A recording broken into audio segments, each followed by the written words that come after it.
Tugas wajib 2, mata kuliah anak berkebutuhan khusus. Nama mahasiswa Eklevina Burami, NIM 824 987 286. Nama Pokjar Nabire, kelas Jayapura. Kode mata kuliah 4208, penanganan anak berkebutuhan khusus. Adapun pertanyaan dari tugas wajib 2 sebagai berikut. 3 pertanyaan. 1. Jelaskan 3 perbedaan karakteristik antara anak ADD dan ADHD. 2. Jelaskan 3 perbedaan karakteristik antara anak gangguan kecemasan dan gangguan fobia. 3. Jelaskan 2 perbedaan karakteristik antara anak gangguan bahasa ekspresif dan anak gagap. Adapun penjelasannya sebagai berikut. 3 perbedaan karakteristik antara anak ADD dan ADHD.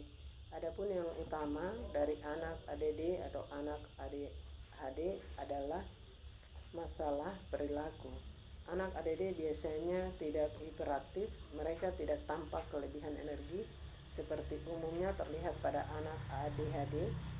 Bahkan anak ADD cenderung terlihat hanyut dalam dunianya sendiri.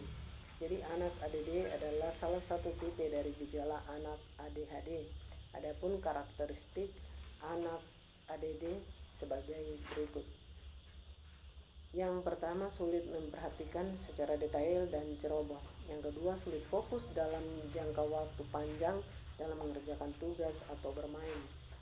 Yang ketiga, tampak tidak mendengarkan saat diajak berbicara, sulit memahami instruksi dan sulit menyelesaikan tugas. Contoh anak dengan gangguan ADD. Seperti anak ADD kalau di sekolah sering mengalami kesulitan untuk memusatkan perhatian pada tugas yang disampaikan guru. Tetapi kalau di rumah ia mampu menyelesaikan permainan komputer yang memakan waktu lama. Malah justru anak ADD mampu mempertahankan perhatiannya pada permainan tersebut. Ketidakmampuan dalam memusatkan perhatiannya merupakan akibat frustasi dan tertekan ketika harus mengerjakan tugas yang dirasakannya. Sangat sulit yang dihadapinya. Contoh seperti belajar membaca, menulis, dan belajar berhitung atau belajar matematika. Sedangkan anak dengan gangguan ADHD yang terjadi pada anak adalah hiperaktif, mudah gelisah, dan cepat bosan pada sesuatu hal. Anak dengan gangguan ini sangat sulit untuk duduk dengan tenang. Mereka cenderung tergesa-gesa dalam melakukan berbagai hal sehingga mudah sekali melakukan kesalahan. Adapun karakteristik anak ADHD adalah yaitu gangguan pemusatan perhatian. Itu hal yang pertama. Inattention adalah gangguan pemusatan perhatian. Adalah salah satu simptom yang biasanya dimiliki oleh anak ADD atau ADHD. Yang gangguan pemusatan perhatian ini bukan berarti anak gangguan ADD atau ADHD tidak bisa memusatkan perhatian sebaiknya. Mereka sangat memperhatikan semua yang ada di sekitarnya, semua rangsangannya, stimulusnya yang ada di lingkungannya yang akan diterima. Namun mereka tidak mampu mengendalikan stimulus mana yang harus diabaikan dan mana yang harus direspon. Contoh, anak yang sedang makan kemudian ada sesuatu yang lewat, maka perhatiannya sangat mudah teralihkan terhadap hal baru tersebut dan anak pun akan meninggalkan yang sedang dikerjakannya. Dalam hal ini, perhatian anak mudah teralihkan serta cepat bosan dan sulit untuk mempertahankan konsentrasinya. Yang kedua, impulsivitas. Perilaku impulsif secara umum adalah perilaku individu yang kurang mampu mengendalikan diri, seperti sering menjawab pertanyaan yang belum selesai, sulit menunggu giliran, sering menginterupsi pembicaraan atau percakapan orang lain. Contohnya, anak mengerjakan tugas tanpa berpikir mempelajari petunjuk terlebih dahulu supaya pasti hasilnya pun.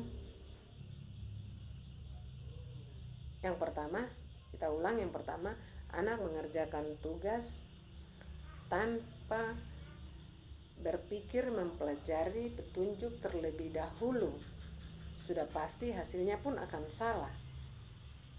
Hal yang ketiga, hiperaktivitas adalah merupakan perilaku yang paling mudah teramati dari semua gejala perilaku ADD atau ADHD. Contohnya, anak sangat aktif di rumah maupun di sekolah. Tidak bisa diam di kelas saat pelajaran. Anak biasanya berjalan-jalan dari meja satu ke meja lain untuk mengganggu teman-temannya. Biasanya bicaranya terus-menerus tanpa henti, bicara hal-hal yang tidak penting. Yang berikut, emosinya sering meledak ketika keinginannya tidak dituruti, lantas anak menjadi marah sehingga menimbulkan perilaku eksplosif seperti melempar barang-barang, menangis sambil berguling-guling, dan lain sebagainya. Jaga hati kertas di sana. Soal yang kedua, jelaskan 3 perbedaan karakteristik antara anak gangguan kecemasan dan gangguan fobia. Pertanyaan nomor 2 yaitu jelaskan 3 karakteristik anak dengan gangguan kecemasan dan gangguan fobia. Saya akan coba menjelaskan 3 sistem, yaitu sistem fisik, sistem kognitif, dan sistem tingkah laku. Sistem fisik adalah di saat seseorang mempersepsi atau mengantisipasi adanya bahaya, otak mengirimkan pesan ke sistem saraf, sistem simpatetik, yang selanjutnya akan menghasilkan respon fight menghadapi sumber bahaya. Yang kedua, sistem kognitif adalah memberikan tanda bahaya yang memungkinkan aktivitasnya menghasilkan pencarian segera terhadap ancaman yang potensial. Anak dengan gangguan kecemasan sulit untuk fokus pada tugas sehari-hari karena perhatiannya mereka tercurah untuk mencari hal-hal yang mengancam bahaya. Yang ketiga, sistem tingkah laku adalah sistem yang terkait dengan sejumlah tingkah laku yang ditampilkan seseorang saat berhadapan dengan situasi mendatangkan kecemasan, misalnya perilaku menghindar, menangis, menjadi gagap. Hal yang berikut, gangguan fobia. Gangguan fobia merupakan ketakutan yang intens dan tidak rasional terhadap objek atau kejadian tertentu.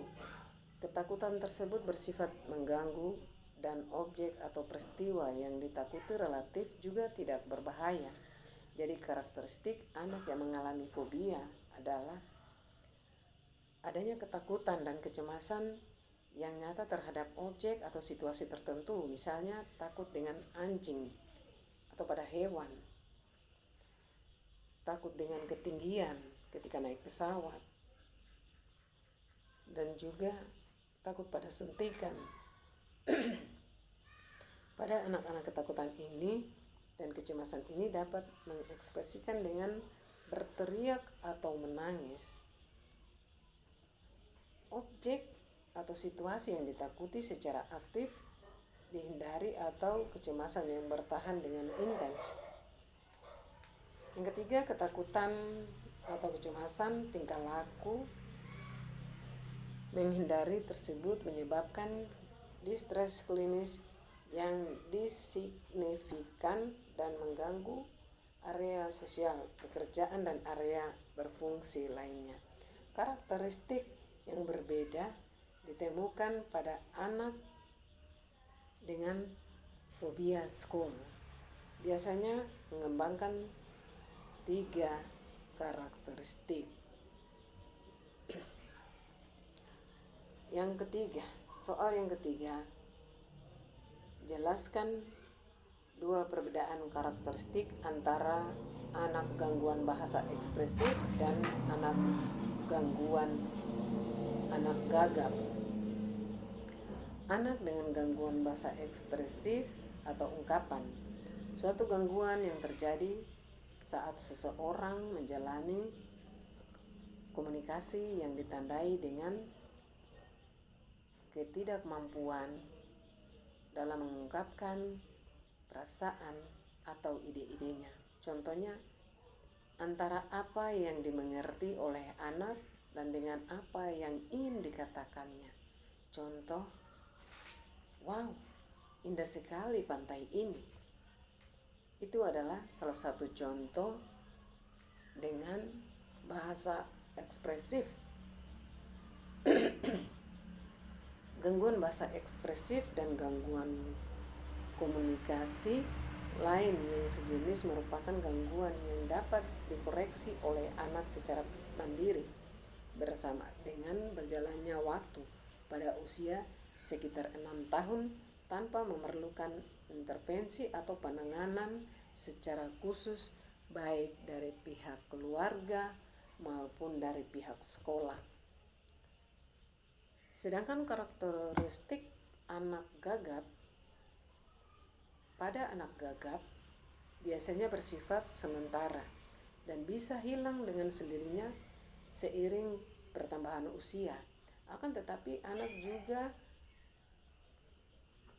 yang mengalami gagap hingga usia dewasa. Dalam hal ini, langkah penanganan perlu dilakukan guna mencegah anak sulit berkomunikasi. Gagap biasanya umum dialami oleh anak saat berusia 18 sampai 24 tahun. Gagap adalah gangguan bicara yang ditandai dengan permasalahan pada kelancaran dan alur bicara bagi mereka yang mengidap gagap. Karakteristik gagap antara lain memanjangkan bunyi suatu kata, misalnya pengulangan bunyi suku kata, memiliki jeda atau menahan suatu suku kata yang tidak dapat diucapkan sama sekali. Contoh kata apel, apel, apel. Gangguan dalam kelancaran ini mempengaruhi pencapaian kemampuan akademis atau lainnya maupun komunikasi individu. Dan dengan demikian agar keterlambatan motorik sensoris saat berbicara. Demikianlah penjelasan yang dapat saya sampaikan. Kurang dan lebihnya saya mohon maaf yang sebesar-besarnya. Terima kasih.